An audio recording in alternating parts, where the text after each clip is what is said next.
The Boston Bruins were on a downward spiral, and it was painfully obvious that they wouldn't be making the Eastern Conference playoffs.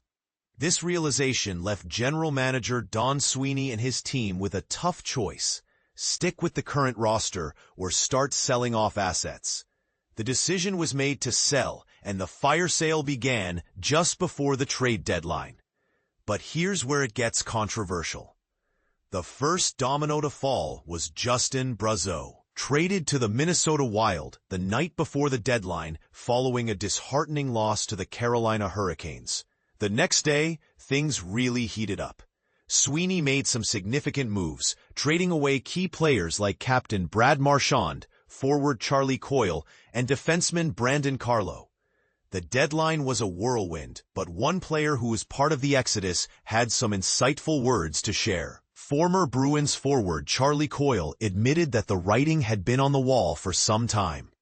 The Bruins, despite not being officially eliminated, were clearly heading in the wrong direction. It was time for a major overhaul, and the front office had to make some tough calls. And this is the part most people miss. The signs were there from the start of the season.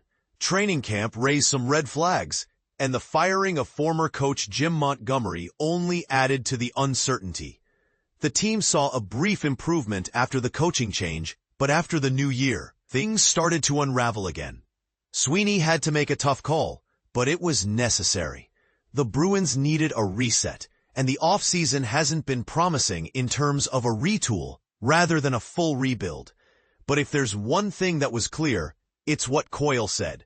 The writing was on the wall. After being traded to the Avalanche, Coyle found himself on the move again this summer, heading to the Columbus Blue Jackets. So, what do you think? Was this the right move for the Bruins, or should they have stuck with their original plan? Let's hear your thoughts in the comments. Do you think the Bruins made the right call by selling off key players, or should they have tried to stick it out with the current roster? And what about the future of the team? Do you see a bright future ahead, or are there more challenges on the horizon? Share your opinions and let's spark a lively discussion.